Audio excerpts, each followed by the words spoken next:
To maximize your concealed carry experience, you must have a solid holster. So today, we'll explore the top features to look for in a holster, including fit, comfort, and concealment, so you can carry with confidence and peace of mind. I've had no peace of mind since we lost America. If you get value out of this video, please take a moment to hit that like button and subscribe to the channel. It would be much appreciated. So, why is a holster essential for concealed carry in the first place? If you're carrying a firearm for self-defense, it ought to be secured and easily accessible.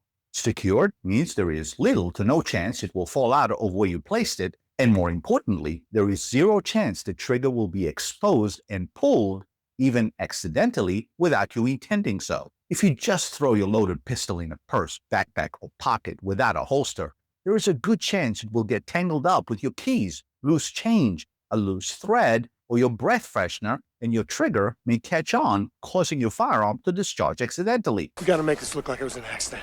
Not to mention that in the adrenaline-driven moments of reacting to an attack, your body doesn't function the same way. Digging for your gun among the other items with shaky or sweaty hands, tunnel vision, and tension will likely cause you to drop your firearm and put you at a major disadvantage. If you are someone who just throws your gun in your bag or purse with all the other items you have in there, you're inexperienced enough to almost guarantee that this will happen to you. If you think the scenario to be unlikely, watch my video about a mother who shoots her daughter by accident for precisely the reasons I just mentioned. I left a link in the description for it. Furthermore, if and when you are attacked and are legally justified to use your firearm in self-defense, you want to have quick and easy access to your firearm.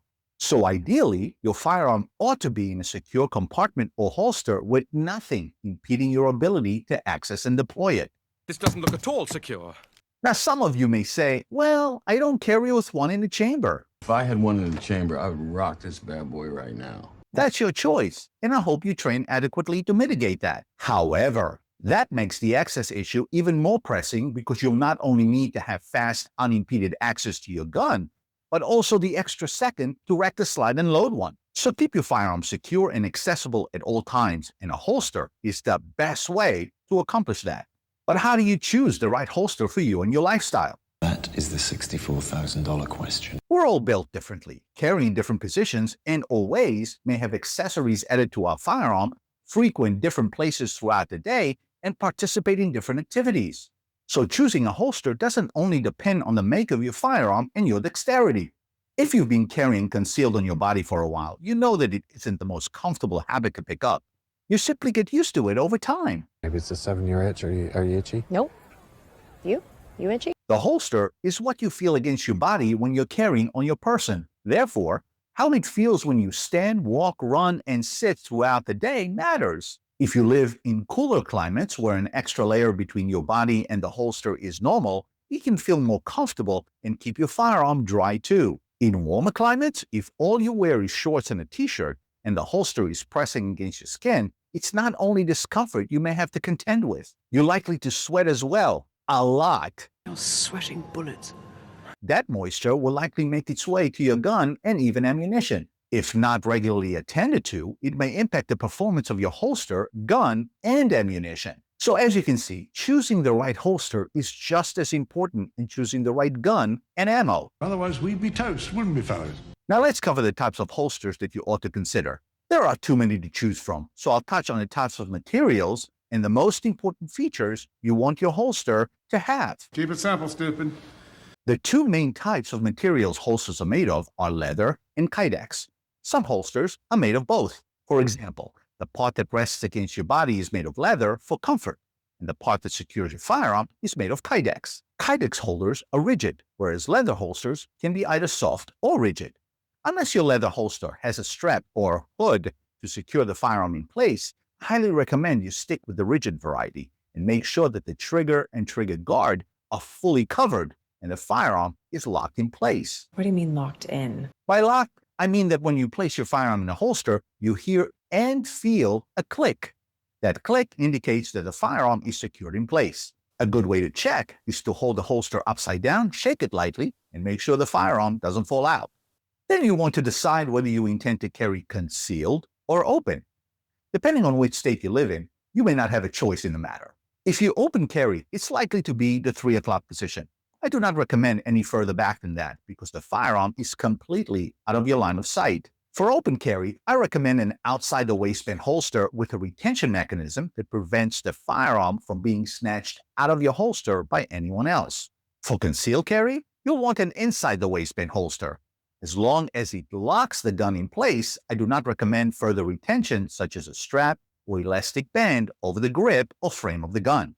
For one, if the firearm is concealed properly, no one will know to reach for it unbeknownst to you. If and when you need to reach for it, you likely need to do so fast. You already have a garment to clear. Putting another obstacle in the way may cause you to lose reaction time you may not have. If you want to know more about carrying position and their pros and cons, please watch my video on the subject. I left a link in the description for it and at the end of this video. The last 2 important considerations are whether you have accessories such as a red dot optic, laser, and/or light mounted on your pistol, and making sure that you have a sturdy gun belt that can carry the load. You don't want to reach for your firearm in a defensive situation and have your belt follow your movements as you attempt to draw your firearm. I have sampled and bought many different holsters, both inside and outside the waistband, until I found the ones that best suit my carrying style and training habits. How long did that take you? Since I carry 100% of the time I am legally allowed, I prefer the kydex rigid and compact holsters that feel comfortable and have good retention whether I sit, stand, drive, walk, or run. I found core essentials to make the best gun belt in the business, in my opinion. This belt is the only measure of who is the man. You don't have to buy the most expensive holster and belt to have solid equipment, but don't go for the cheapest either, because you'll likely end up with poor quality and will have to spend money again. So first, make sure you have the proper firearm for your objectives and that you are safe, responsible, and trained with it. Second, make sure you are trained in the proper technique to present your firearm from your chosen carry position.